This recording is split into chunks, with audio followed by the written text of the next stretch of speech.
Hello everyone, this is Catalin Jacob, your go-to realtor with eXp Realty, and today I'm gonna talk with you about credit score, and for that I have the pleasure of spending some time with Tim from Commonwealth Broker Mortgage. And Tim, thank you so much for having me. Yeah, thanks for being here. Appreciate it.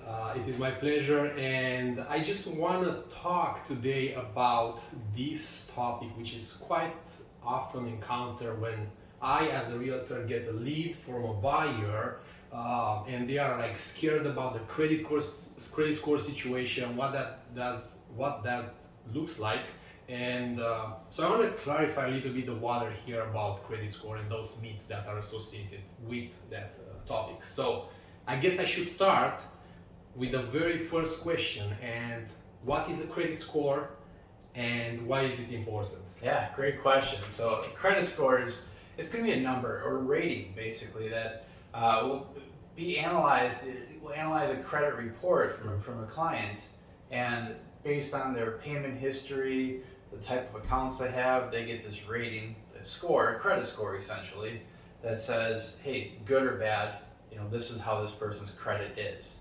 And why is it important? Well, nowadays with lending, like, am I going to give someone $100, $200, $300,000 without knowing can they repay debt? If they can't repay it, why should we give them the money?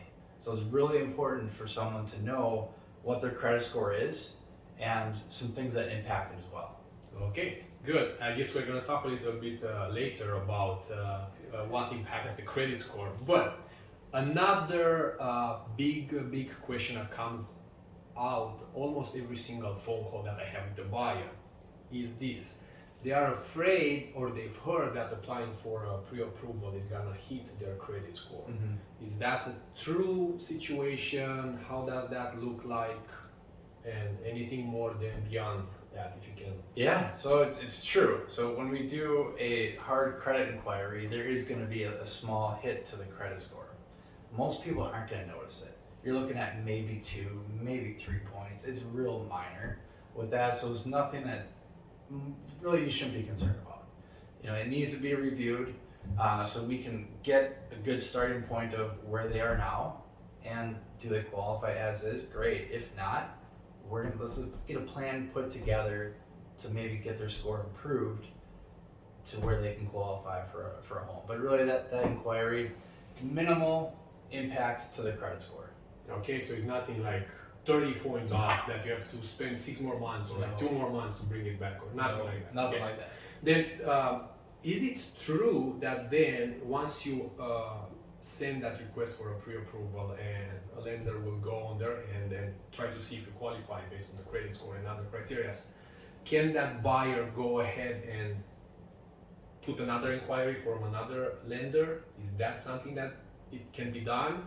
And is that gonna affect the credit score? Yeah, they can do that. I mean, we're not stopping people from getting opinions from multiple different lenders. Okay. And to a certain extent, no, it's not going to have a huge negative impact on their credit score, as long as they're not getting inquiries from mortgage lenders, for car loans, from Discover credit card. That's when you start to see where it could have a little bit larger of an impact, when you have those multiple different types of inquiries. But for mortgage related like that, it's not going to have the big hit that you would with all the different types of credit inquiries. So as long as you put an inquiry for the same type of product that you're looking to pursue, it's not gonna truly affect the credit score, correct? Correct. Just on the first inquiry. Mm-hmm. Okay, fantastic. Now, I've heard this many times. I was guilty of thinking this. Closing a credit card will help your credit score. As well as I was guilty, and I've done that, and I learned something, and I'm gonna let him tell you what. Also opening a credit card is gonna help your credit score. What do you have to say about those two things? Well, closing a credit card can actually have a negative impact on your credit score. How so? Because one of the algorithms or formulas used for determining credit score is the length of time the account has been open. Okay. So if you've had a credit card for, let's say, 5 years, and you close it, all of a sudden your average age of accounts that are open can shrink a little bit for time. And that's not good. You want them open for a longer period of time. opening a new credit card, like you mentioned, will help your credit score. Well, depends on the situation. You know, if the credit card is maxed out, when you open a new one, you just like, hey, let me throw this huge purchase on there. That's gonna hurt your credit score overall. But really, whenever you open a new credit card account, again, the average age of accounts, it shrinks just a little bit. So sometimes closing an old account that you don't use so much and open a new one doesn't always help.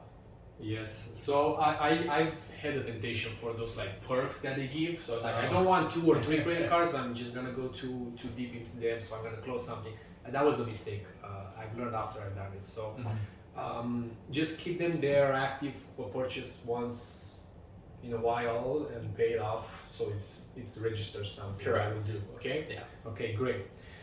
Another question that comes out would be if I get a better job. That idea that a better job would increase your credit score automatically. Is that a true statement or it's not? It's not. Credit score formulas, income, employment history, none of that stuff is taken into consideration for determining your credit score. I mean, getting a new job, let's say it's double the salary, for example. Well, you're probably it's gonna be easier for you to pay your bills, right? Correct. Compared if you're making like a little bit of money. So from that standpoint, like it could have a trickle-down effect to impact your score, but it doesn't directly impact your credit score. Okay, got that. Now, is a perfect credit score required to get a loan? Well, it's perfect. I mean, no one has a perfect credit score. I don't, you don't. So no, perfect You credit have to score. have a 780 and above. No, you don't. Is that a fact? No, It's not. no. I have programs that require 550 for a credit score, some 580, 620. Some even don't require a credit score, believe it or not. Wow. We have programs out there. If there's multiple borrowers, someone's got a score, someone doesn't, hey, we can make it work too. Okay. So there's gonna be another video with the team about minimum requirements depending on the programs to qualify for a mortgage to purchase a house. So stay tuned for that. Then, do late payments stay on my credit report forever? Late payments do not stay on your report forever. They fall off after 7 years. After 7 years? Yeah. So if the account is, let's say you have a late payment today, 7 years down the road, that late payment notification or message essentially is going to be removed from that trade line or that account. Is there something you can do to remove it earlier? Let's say you've missed a month, you've been in vacation, wherever, you missed a month doing it, it's going to be registered as a late payment, correct? You paid the next month, you fix the situation. Do you have to wait 7 months, 7 years, or is there something you can do to just erase that? There's a couple things you could do. Basically dispute it. A lot of times if it's legit, hey, I missed this payment, the credit card company, for example, or car loan, if they can show, hey, you legit missed this payment, yeah, there's nothing you can do. Yeah. Okay, good. How can I build credit if I have no credit history? So what's the start? There's a lot of different things you can do. But the biggest things that I recommend for some of my clients is get a credit card. Just a single credit card will do to start. You may have to go with a secured credit card route because if you have no history, a lot of times if you apply for a credit card, they're going to say, no go, you don't qualify for it. So a secured card would be a good way to go because it's money you put onto that card right away. As long as they report to the credit bureaus to all three, that's going to be the quickest way to build that credit up with you actually like starting a new account. A little faster way to do it is getting added as an authorized user on someone else's credit card. Okay. So for example, I've had clients who are younger and have no credit history whatsoever. So what I've done is they've contacted like their mom or their dad and say, hey, add me as an authorized user on one of your credit cards.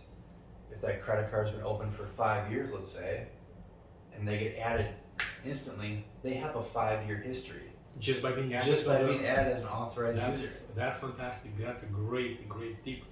assuming that you have someone that's willing to do that for you, I think everyone should go and do that. Yeah. That they have no history. It can't hurt if you have very little or limited or no credit history. That's a great way to do it. So that's what I've done about the security card. I'm a foreigner. I came here 10 years ago, so I had to go that route.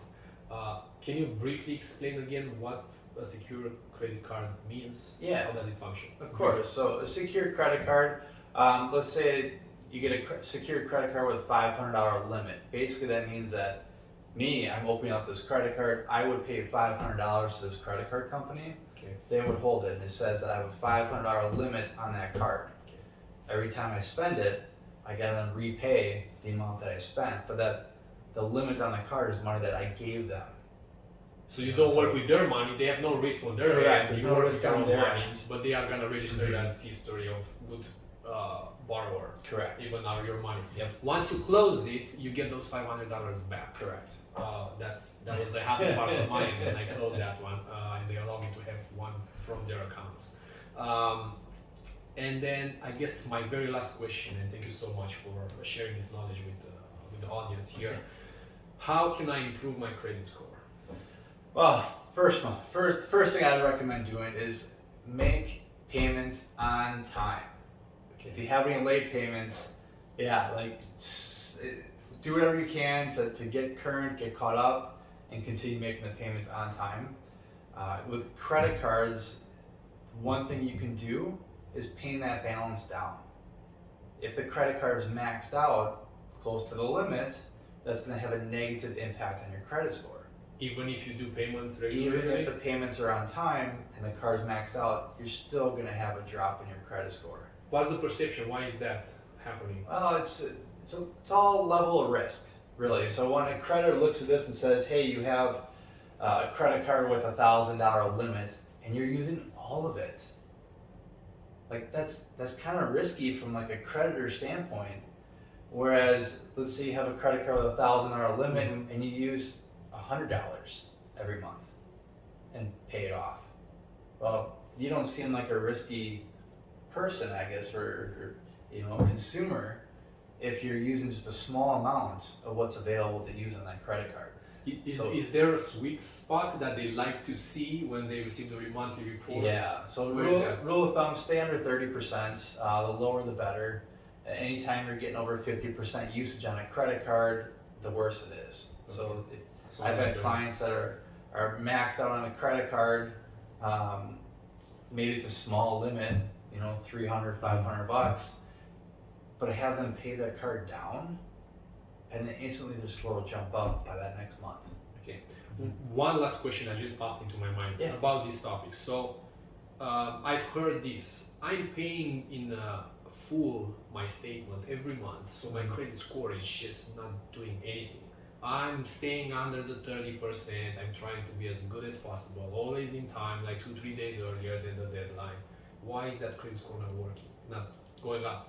I mean, high 600s, low 700s.